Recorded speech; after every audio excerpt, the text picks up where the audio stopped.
Hello dear students, welcome to the history section. Let's continue with the second lesson of history. From trade to territory, the company establishes power. Let us have a look on the topic which we are going to see in the third video. Tipu Sultan, the Tiger of Mysore. War with Marathas. The claim to paramountcy. The doctrine of lapse.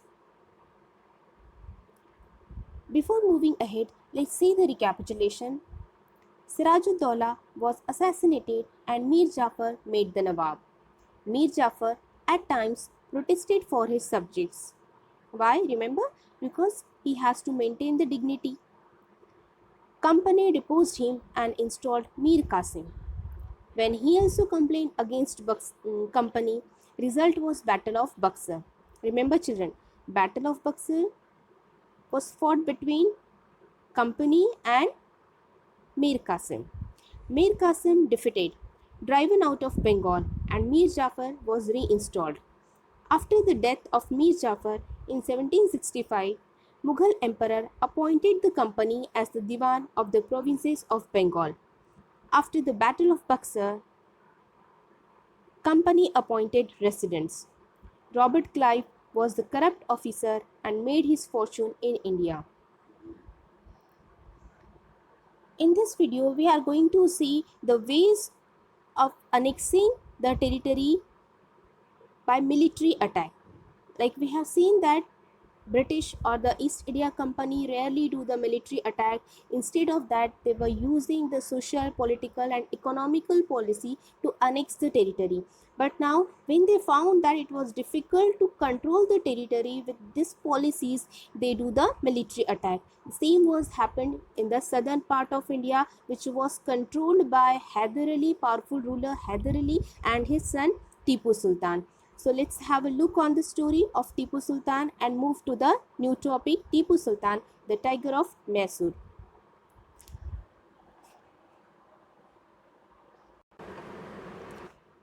Kings are often surrounded by legend and their powers glorified through folklore. Here is the legend about Tipu Sultan who became the ruler of Mysore in 1782. It is said that once he went hunting in the forest with a French friend. See, when I am saying the French friend, it means that he has a French friendship with the French who had came in India for the trade. Remember, children? There he came face to face with a tiger. His gun did not work and his dagger fell to the ground. He battled with the tiger unarmed until he managed to reach down and pick up the dagger. Finally, he was able to kill the tiger in the battle. After this, he came to be known as the Tiger of Mysore. He had the tiger of he had the image of the tiger on his flag.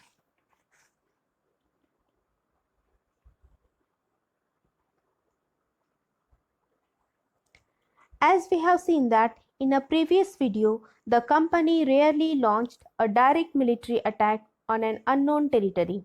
Instead, it used a variety of political, economic, and diplomatic methods to extend its influence before annexing an Indian kingdom.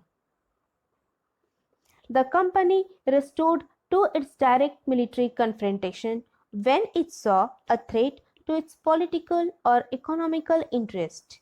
Example, southern Indian state of Mysore, which was ruled by Tipu Sultan. In the map, you can see that the green region, it was Mysore, and neighbors of Mysore were Peshwa and Nizam. You can see that Northern Sarkars, the red one dotted area, which is very small, that means in southern region the company trade was not that much expanded. Mysore had grown under the leadership of powerful rulers like Hyder Ali and Tipu Sultan.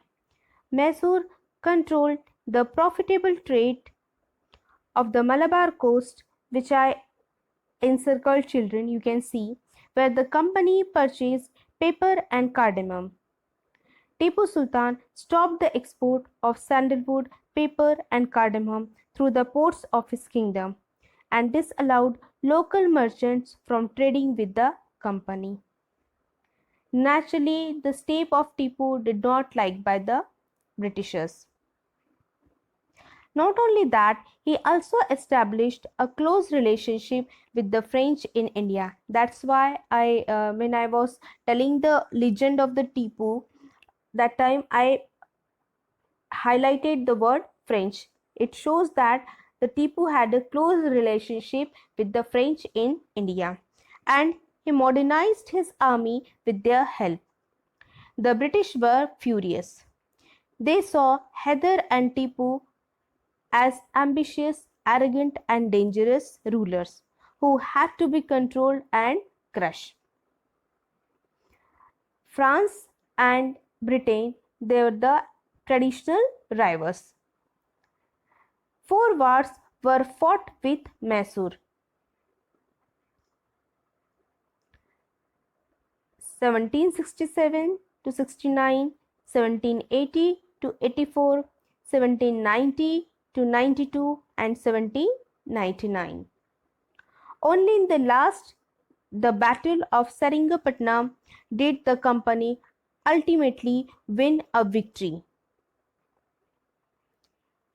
Tipu Sultan was defeated by the combined forces of Marathas and Nizam of Hyderabad, and the company, his sons, were taken away as hostages. That's why when I showed the map, I told you to see the neighbors of Mysore. They were Marathas and Nizams. Naturally, Marathas and Nizams assist or help the company in return of territory. May the company tempted them and promised them to give some part of the territory of Mysore to the Marathas and Nizams. That's why we can say that Marathas and Nizams, they ready to help the company. Tipu Sultan was killed in the last battle, defending his capital Seringapatnam. Mysore was placed under the former ruling dynasty Wodeyar. Wodeyar, it's a dynasty, and subsidiary alliance was imposed on the state. Tipu's toy tiger. This is a picture of big mechanical toy that Tipu possessed. You can see a tiger mauling a European soldier. When its handle was turned, the toy tiger roared and the soldier shrieked. This toy tiger is now kept in the Victoria and Albert Museum in London. The British took it away when Tipu Sultan died defending his capital Seringapatnam on 4th May 1799. Vision to capture Delhi. Here we'll study the story of Maratha Empire. Maratha always wanted to capture Delhi. That's why they fought the third battle of Panipat. But in that battle, they were defeated in 1761. Marathas were divided into many states under different chiefs, that is Sardars. Sindhia, Holkar, Gaikwad and Bhosle. Chiefs were held together in a confederacy under Peshwa. Confederacy means alliance. Principal Minister, who became its effective military and administrative head based in Pune. Mahatma Sindhia and Nana Fadnis were two famous Maratha soldiers and statesmen of the late 18th century. War with Marathas. Mahatma Sindhia and Nana Fadnis were the two famous Maratha soldiers. No doubt, Marathas were a major power in front of company. From late 18th century, the company also sought to curb and destroy Maratha power. Marathas were not defeated in single war. Company subdued Marathas in a series of wars. War between Maratha and company is called as Anglo-Maratha War. So 3 Anglo-Maratha war fought. the First Anglo-Maratha War between 1775 to 1782. In that war, no clear victory of British. So as the result was Treaty of Salabai. The Second Anglo-Maratha War, which was fought between 1803 to 1805. British was successful and gained Orissa, Agra and Delhi. In Third Anglo-Maratha War, which was fought between 1817 to 19, Marathas were crushed and Peshwa was removed and sent away to Bithur near Kanpur with a pension. The claim to paramountcy. Like we have seen that the different social, economical and political policies British were using to annex the Indian kingdom. One of it was the claim to paramountcy. We have seen the subsidiary alliance. So this is the claim to paramountcy. From early 19th century, company persuaded an aggressive policy of territory expansion. Bengal, Mysore, and even the territories to the south of Vindhyas, which was ruled by Marathas, was annexed by the company. Now, what was policy to paramountcy? Under Lord Hastings, Governor General from 1813 to 1823. This was the working period of Lord Hastings. Company claimed that its authority was paramount or supreme. Its power was greater than that of Indian states. So British justified in annexing or threatening to annex any Indian kingdom. This view continued to guide later British policies. That means they were considering that their authority was paramount and that's why they have a right to annex the Indian kingdom, and it was good for even the Indian kingdom to get annexed by the Britishers. It was not like that the policy which was given by Lord Hastings was accepted by everyone. There were some regions where the battle was laid against this policy. Example, when British tried to annex the small state of Kittur, Rani Channamma took to arms and led an anti-British movement. She was arrested in 1824 and she died in prison in 1829. Rayana, a poor chowkidar of Sangoli in Kittur, carried on resistance, destroyed many British camps and records. Later, he was caught and hanged in 1830. Rani Channamma was famous, as here we have famous Rani Lakshmibai. In the same way in Karnataka, Rani Channamma was famous. In the late 1830s, the East India Company became worried about Russia. It imagined that Russia might expand across Asia and enter India from northwest. Like Russia wanted to defeat Britain. So why to go in Britain? Russia could defeat Britain in the British colony because that time India was the British colony. So Russia could defeat Britain in India as it became British colony. Driven by this fear, the British now wanted to secure their control over the northwest. You can see that I have encircled northwest region. So Pakistan was there only in India. So after Pakistan came Afghanistan. So to secure control the over northwest, they fought a prolonged war with Afghanistan, and between 1838 and 1842 they established indirect company rule there. That means now this whole region, northwest region, came under the Britishers, including Afghanistan.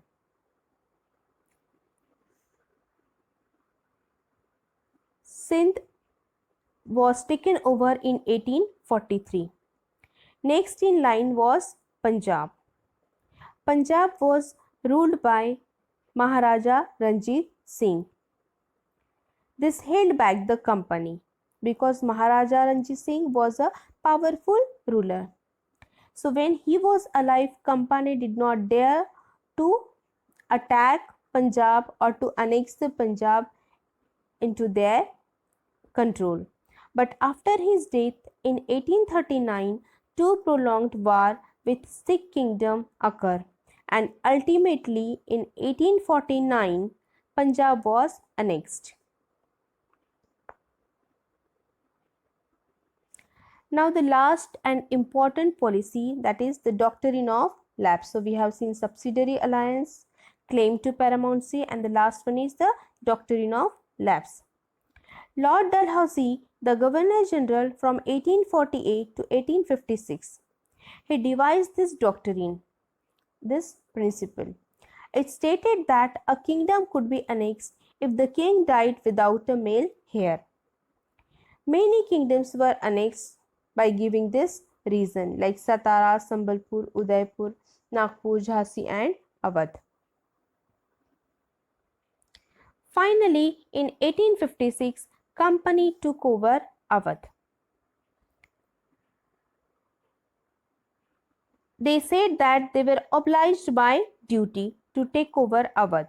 The Nawab was deposed in a very humiliating way, and enraged people joined great revolt. So, like we have seen, Satara, Sambalpur, Udaipur, and Nagpur, Jhansi. These are the regions, these are the kingdoms which were annexed by the Dalhousie by giving the reason that this kingdom did not have the male heir. But Awadh also they have taken by giving the reason that they were obliged by duty, as the Nawab of Awadh was not capable of taking care of his territory. So they deposed Nawab in a very humiliating way, and naturally the people of Awadh did not like that the outsiders came and they humiliate our Nawab. So later they enraged and they joined great revolt that we will see as we move ahead. This was then assign. This is an assignment of the third video. Based on third video, you have to write this in your fair notebook, children.